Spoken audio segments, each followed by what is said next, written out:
Venezuela, 2 Américains arrêtés par le régime pour une tentative d'invasion.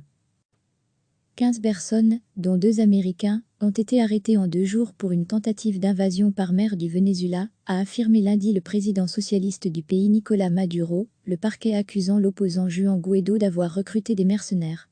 Sur la chaîne publique VTV, M. Maduro a présenté les 2 Américains arrêtés comme étant des membres de la sécurité du président des États-Unis Donald Trump. Il a brandi les passeports des 2 suspects, présentés comme Luc Danman, 34 ans, et Eran Berry, 41 ans. Plus tôt lundi, le parquet vénézuélien avait accusé le dirigeant de l'opposition Juan Guaidó d'avoir recruté des mercenaires, avec des fonds du pays pétrolier bloqués par des sanctions américaines, pour fomenter une tentative d'invasion maritime du pays. À Rossi, Venezuela, 47 morts et 75 blessés lors d'une mutinerie dans une prison des mercenaires, ont signé des contrats pour 212 millions de dollars, avec l'argent volé à l'entreprise pétrolière d'État, PDVSA, et des comptes appartenant à Caracas, qui ont été bloqués à l'étranger, a déclaré à la presse le procureur général Tarek William Saab, mettant en cause un ancien militaire américain du nom de Jordan Goudreau. Ce contrat est public. On peut y voir la signature du citoyen Juan Guaidó et de Jordan Goudreau lui-même, a-t-il affirmé en référence à un document présumé dévoilé par une journaliste vénézuélienne basée à Miami, Patricia Polo. Le représentant du ministère public a également diffusé une vidéo où Jordan Goudreau, qui a fondé une société privée de sécurité appelée Silvercore USA, affirme qu'une opération contre M. Maduro est en cours. M. Maduro a attribué la responsabilité du plan à M. Trump et au président colombien Iván Duque et affirmé que Danman et Berry sont liés à cette société. 2 personnes ont été arrêtées dimanche et 13 autres lundi, a-t-il précisé. Juan Guaidó a rejeté lundi ces accusations, niant tout lien avec cette société de sécurité. Le parquet a ouvert plusieurs enquêtes contre Juan Guaidó, reconnu président par intérim par près d'une 60aine de pays, sans émettre de mandat d'arrêt. À Rossi, coronavirus au Venezuela, famine, désespoir, le confinement est intenable dans les quartiers populaires dimanche. Caracas avait affirmé avoir déjoué dans l'état de la Guaira, nord, à une 40aine de minutes de la capitale vénézuélienne, une tentative d'invasion par voie maritime de mercenaires venant de Colombie, dans le but de fomenter un putsch contre Nicolás Maduro. L'opération s'est soldée par la mort de 8 terroristes. Cette tentative d'invasion présumée intervient un peu plus d'1 an après l'appel au soulèvement de l'armée lancé par Juan Guaidó. Le 30 avril 2019, il avait, en vain, tenté d'inciter les casernes à se rebeller contre l'usurpateur Nicolás Maduro. Selon le numéro 2 du régime, Diosdado Cabello, le capitaine dissident Antonio Succhi, qui comptait parmi la 30aine de militaires à s'être soulevé le 30 avril 2019, a été arrêté lundi, avec d'autres personnes dans la localité côtière de Chuao, Araga, Nord. Le pouvoir chaviste accuse régulièrement Juan Guaidó d'être impliqué dans des complots contre le président socialiste, avec l'aide de la Colombie et des États-Unis. Nicolás Maduro continue à jouir du soutien de l'état-major de l'armée, pièce maîtresse du système politique vénézuélien, mais aussi de la Chine, de la Russie et de Cuba. Parallèlement, un jeune homme âgé de 21 ans est mort lundi durant une manifestation contre les coupures de courant récurrentes à Mérida, nord-ouest, a tweeté le gouverneur de cet état Ramón Guevara, membre de l'opposition.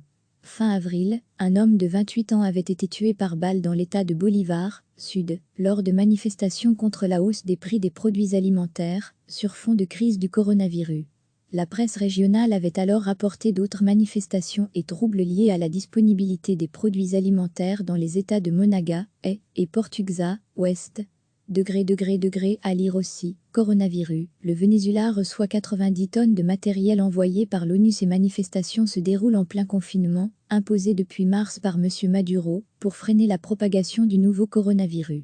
Ce dernier a tué 10 personnes dans le pays pour 361 cas de contamination, selon les chiffres officiels. Les services publics connaissent un véritable effondrement dans ce pays pétrolier frappé par une hyperinflation et en proie à une grave crise économique et sociale après 6 ans de récession. Recevez chaque matin l'essentiel de l'actualité. 15 personnes, dont 2 Américains, ont été arrêtés en 2 jours pour une tentative d'invasion par mer du Venezuela, a affirmé lundi le président socialiste du pays Nicolás Maduro, le parquet accusant l'opposant Juan Guaidó d'avoir recruté des mercenaires. Sur la chaîne publique VTV, M. Maduro a présenté les 2 Américains arrêtés comme étant des membres de la sécurité du président des États-Unis Donald Trump. Il a brandi les passeports des deux suspects, présentés comme Luc Danman, 34 ans, et Eran Berry, 41 ans. Plus tôt lundi, le parquet vénézuélien avait accusé le dirigeant de l'opposition Juan Guaidó d'avoir recruté des mercenaires, avec des fonds du pays pétrolier bloqués par des sanctions américaines, pour fomenter une tentative d'invasion maritime du pays. À lire aussi, Venezuela, 47 morts et 75 blessés lors d'une mutinerie dans une prison des mercenaires, ont signé des contrats pour 212 millions de dollars, avec l'argent volé à l'entreprise pétrolière d'État, PDVSA, et des comptes appartenant à Caracas, qui ont été bloqués à l'étranger, a déclaré à la presse le procureur général Tarek William Saab, mettant en cause un ancien militaire américain du nom de Jordan Goudreau. Ce contrat est public. On peut y voir la signature du citoyen Juan Guaidó et de Jordan Goudreau lui-même, a-t-il affirmé en référence à un document présumé dévoilé par une journaliste vénézuélienne basée à Miami, Patricia Polo. Le représentant du ministère public a également diffusé une vidéo où Jordan Goudreau, qui a fondé une société privée de sécurité appelée Silvercore USA, affirme qu'une opération contre M. Maduro est en cours.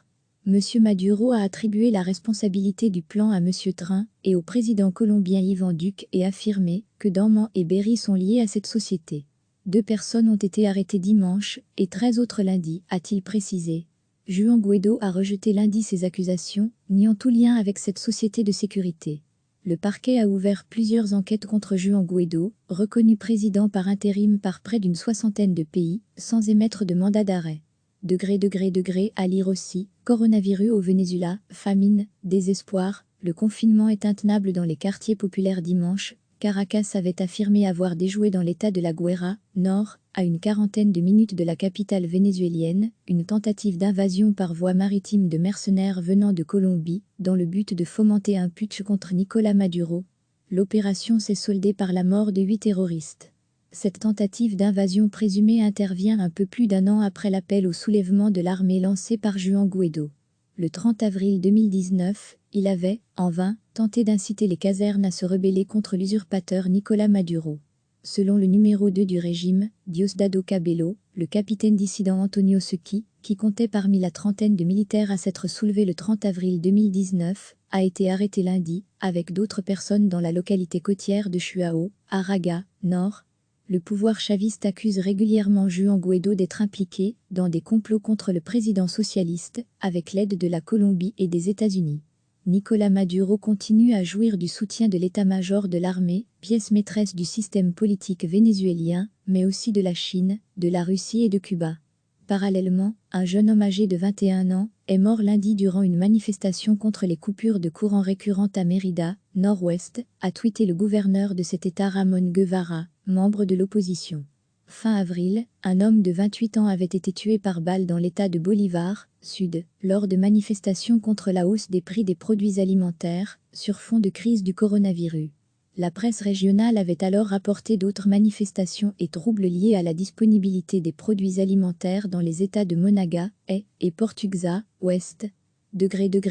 À lire aussi, coronavirus, le Venezuela reçoit 90 tonnes de matériel envoyé par l'ONU. Ces manifestations se déroulent en plein confinement, imposé depuis mars par M. Maduro, pour freiner la propagation du nouveau coronavirus.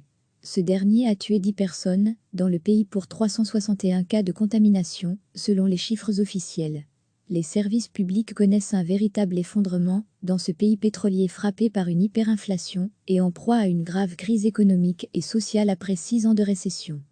Cliquez sur s'abonner pour recevoir les dernières nouvelles.